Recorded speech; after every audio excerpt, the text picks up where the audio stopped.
Have you ever felt like everything you've achieved doesn't carry the weight it should? Have you ever looked around, and even with stability, affection, and recognition, felt a hollow space inside that's hard to explain? It's not ordinary sadness, nor just a tough moment. It's that deep restlessness that creeps in when you realize something essential is missing, even though everything seems to be in its place. Many people live like this, in silence. They keep producing, smiling, fulfilling expectations, all while trying to find a meaning that feels real. It's as if the world keeps telling us this is what it means to live, but something inside us whispers the opposite. And when that contradiction becomes unbearable, questions begin to arise. Questions we're not always brave enough to say out loud. That's exactly where a man once found himself. A man who, in the eyes of the world, had already won. Tolstoy was famous, admired, wealthy, and influential. His books were read across the globe, and his presence was revered at gatherings of the Russian aristocracy. But none of those accomplishments stopped him from being consumed by a kind of emptiness that no success could fill. He writes in his work Confession that he even avoided certain gestures and places because he sensed he was drifting too far from the desire to go on. It was as if he were living mechanically, without enthusiasm, without any real connection to life. Everything around him, the praise, the honors, the possessions, felt fake, like it didn't truly belong to him. This crisis didn't come out of nowhere. It built up slowly, like a fog that covers the landscape until nothing is visible anymore. Tolstoy began to ask himself, with ruthless honesty, why he did all the things he did. Why get up in the morning? Why work? Why raise children? Why write? None of the answers the world offered were enough, and the more he thought about it, the more he felt he was being deceived by an entire way of life that looked right on the outside, but had no roots within him. That realization was the beginning of something profound. Because when you start to doubt the meaning of everything you were taught to believe in, it's not just a personal crisis, it's a break from an entire dominant model of existence. And so, in the silence of those unanswered questions, Tolstoy began to lose faith in what once seemed unquestionable. When you notice that the answers never come, your first reaction is to doubt yourself. Am I the one who doesn't get it? Am I being ungrateful? Weak? Tolstoy asked himself those same things. He tried to convince himself that maybe it was just a phase, a passing exhaustion, but no matter how hard he tried, the doubt didn't go away. On the contrary, it grew with every meaningless action, every empty conversation, every day that began the same as the last. That's when he began to look beyond himself. If the problem wasn't internal, maybe it was in what he'd been taught to see as truth, in what they called a normal life, success, duty. And, as he looked more closely at what held that existence together, society's values, the logic of productivity, the worship of appearances, he saw something he could no longer ignore. There was motion, but no purpose. Rhythm, but no direction. Expectations, but no meaning. In Confession, Tolstoy reveals how he came to see the structure of his life as a soulless machine. A mechanical operation where everything was organized to preserve the illusion of control, but where no one seemed truly alive. He saw doctors, teachers, writers, generals, all living as if they were certain of their roles. But in more intimate conversations, he realized that many of them were just as lost. They pretended to know what they were doing, but deep down, they were following the same emptiness he was trying to name. That discovery was painful. Because when you realize you're not alone in your doubt, you also understand that there's a collective agreement to keep everything as it is. Tolstoy saw that the social structure around him didn't just lack answers, it fed off the silence of those who didn't ask. Everything that seemed solid was propped up by conventions, obligations, and social roles that no one had the courage to break.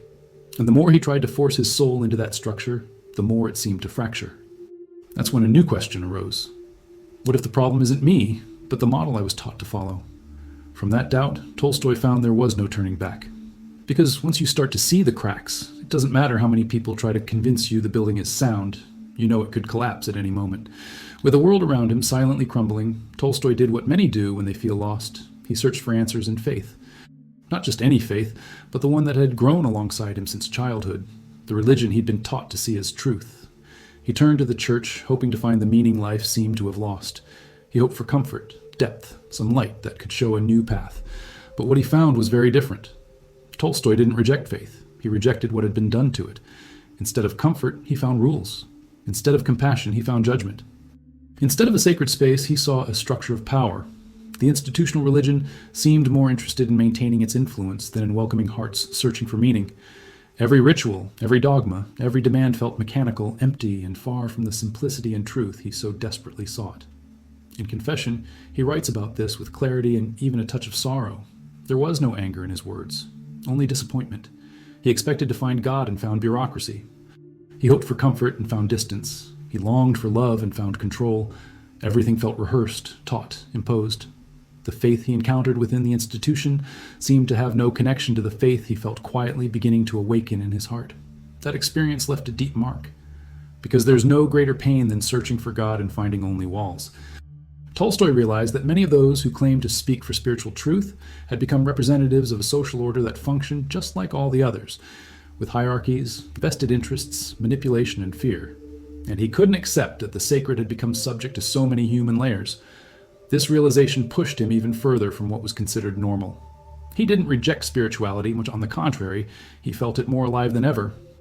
But now he understood that he might need to unlearn everything he had been taught about what it meant to have faith, because the truth he was seeking couldn't fit inside ready-made formulas. Tolstoy didn't give up on finding meaning. On the contrary, he began to look for it in places he had never paid attention to before.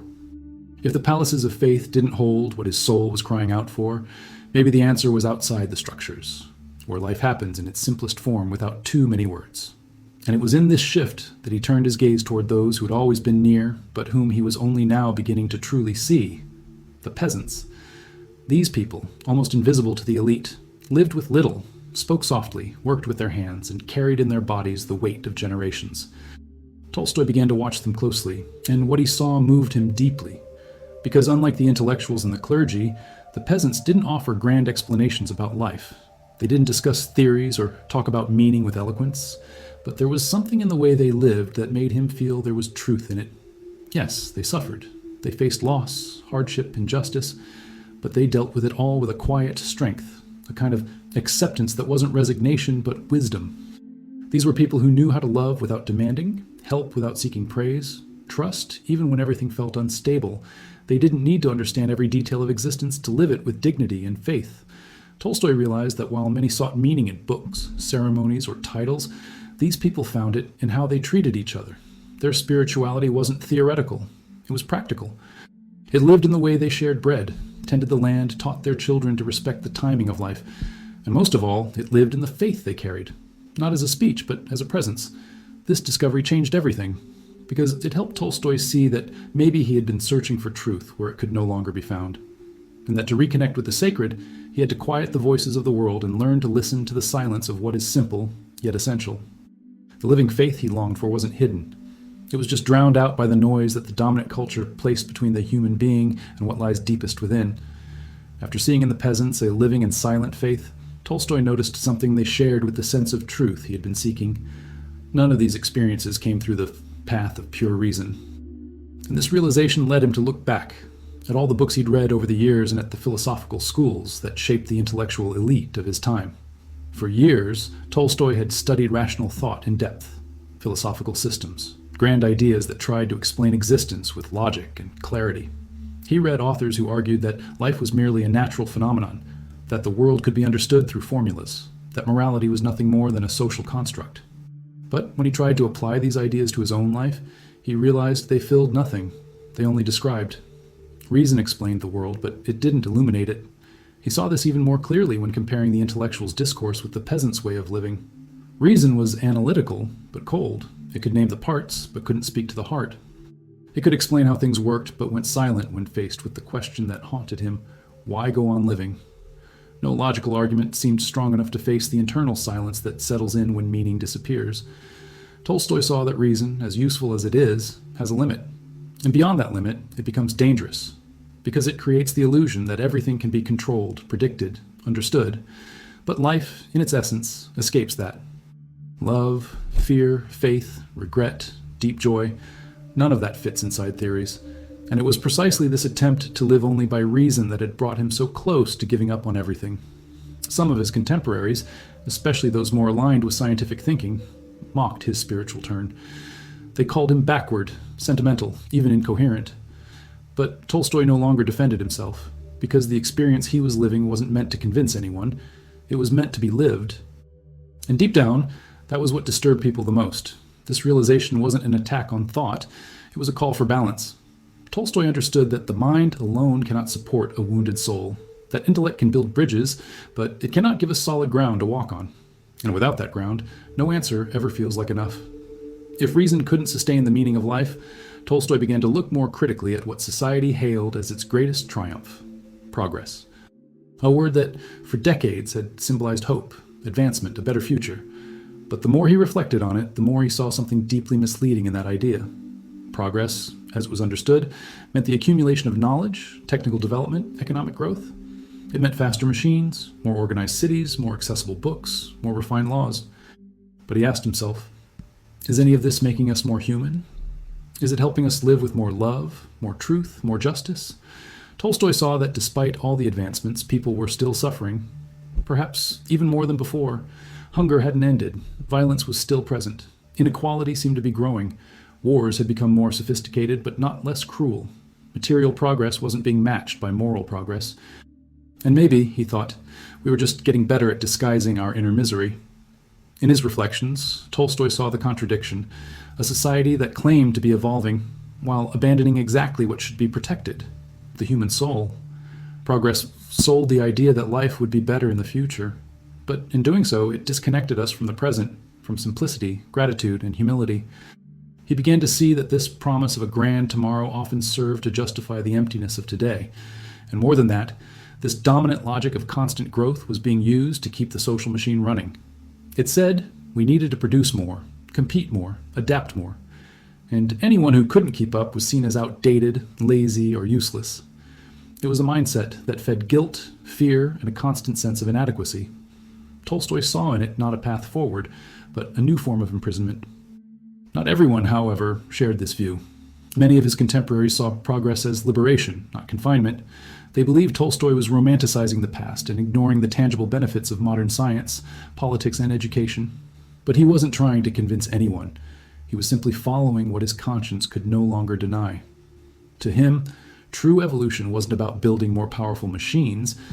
It was about building more conscious lives. And it was through that lens that he began to reject not just the speeches that praised progress, but the very path the world seemed to be following without question. After so many painful realizations, Tolstoy understood that it wasn't enough to think differently. He had to live differently. He had already seen that the prevailing order was built on lies, that institutional faith was hollow, that reason fell short, and that progress didn't save. But as long as he continued living the same routine, wearing the same clothes, frequenting the same circles, and being treated as part of the aristocracy, it would all remain just thought. And he wanted more than ideas. He wanted coherence. That's why he chose to change. He started with small gestures, like giving up refined clothing and dressing like the peasants he had learned so much from. He stopped attending aristocratic gatherings and began spending part of his days doing manual labor. Not for aesthetics, and not to be admired, but because he understood that he had to break with the logic of privilege if he wanted to get closer to a simpler truth. This change in lifestyle was met with confusion. Many criticized him, others mocked him. Some called him radical, ungrateful, even insane. But Tolstoy didn't back down, because for the first time, he felt that his steps were aligned with what he believed. He no longer wanted to talk about meaning. He wanted to feel it in his hands, in his gestures, in the soil, in the eyes of others. He wanted his life itself to be the answer. That choice was not easy. Letting go of comfort, status, and recognition takes courage. It means giving something up to gain something else, something that isn't always visible to the world. But Tolstoy realized that true freedom begins when we stop living to appear right and start living in a way that finally allows us to breathe in peace. And it was on this path, one made of simple yet difficult gestures, that he began to reconnect with something that had long gone dim in his heart: faith. But not the kind of faith he had been taught in books or temples. A different faith, more alive, quieter, more intimate. Little by little, without grand announcements or solemn words, Tolstoy began to rediscover faith. But not the kind taught through fear and obedience. This was something else. A calm kind of certainty, born from silence, from simple work, from contact with the earth, from listening to the humble. He felt that something greater did exist, but that it wasn't found in formulas or hierarchies. It was somewhere else, and maybe it had always been there. It was while rereading the Gospels that this feeling took shape, especially in the Sermon on the Mount. There, in the words attributed to Jesus, Tolstoy found what he had been seeking for so long: a call straight to the heart. There were no promises of glory, no dogmatic demands. There was humility, compassion, detachment, justice, forgiveness. everything he couldn't find in institutions, but saw clearly in the eyes of those who lived with genuine faith, even if they couldn't explain it. To him, this was real faith, the kind that doesn't need anyone's approval, that doesn't rely on ceremonies or intermediaries, a faith lived in daily life, in relationships, in how we treat others. It was simple, but not shallow. It required courage, because it called for individual responsibility to look inward and act according to what one truly believes, even when no one is watching. Tolstoy didn't found a new religion, nor did he create a system. He simply began living according to a new awareness. That, to him, was faith, to live as if truth existed in every gesture, not just in words. And perhaps because of that, his faith was more convincing than many speeches. It didn't ask others to believe, only to look. This inner transformation gave new meaning to his life. The existential anguish began to give way to a different kind of serenity. He still saw the world's injustices, still felt the weight of human suffering, still disagreed with institutions. But now, inside him, there was a firmer ground, a center that didn't rely on praise or external structures. And that's what kept him standing. Not the certainty of answers, but the quiet trust that there is something greater that sustains us, even when everything else fails. But living a deep truth comes at a price, and Tolstoy knew that. He had left behind the privileges of his class, rejected the official form of faith, criticized the pillars of progress and reason as the sole compass of life.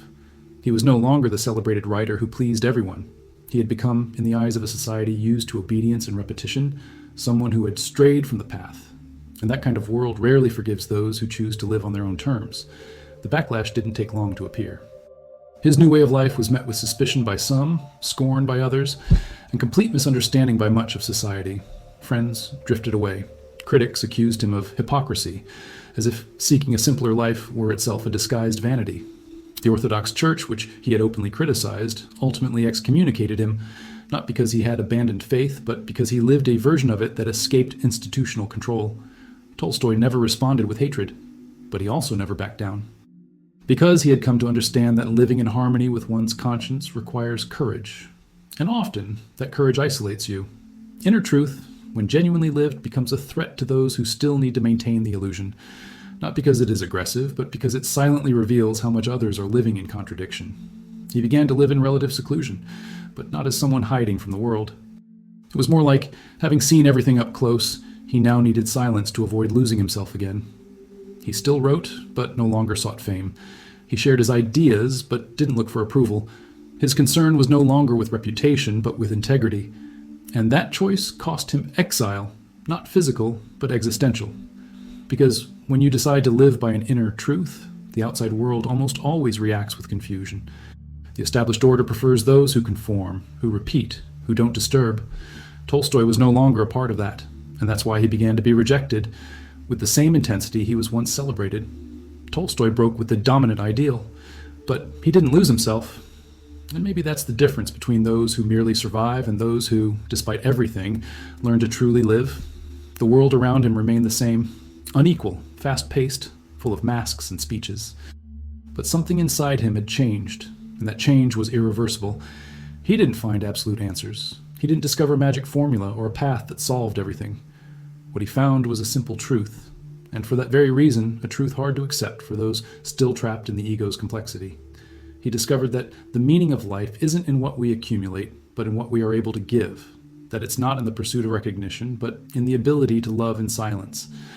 That it's not measured by achievements, but by inner peace. The truth he found didn't bring glory. It brought silence. It brought distance. It brought sideways glances. But it also brought serenity. It brought clarity. It brought coherence between what he thought, what he felt, and what he did.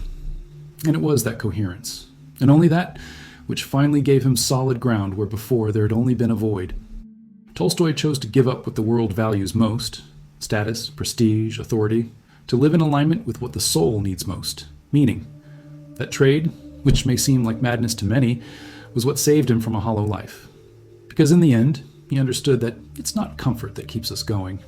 It's truth. And truth, when lived with courage, has the power to transform everything, even if, on the outside, nothing changes. His legacy isn't found only in his literary masterpieces. It's found, above all, in the courage to go all the way into the void, to face the discomfort of seeing the world with bare eyes and still choose to stay, but to stay in a different way, not out of obligation, but out of conviction. Not to please, but to live with depth. Not to follow what others said was right, but to finally be whole.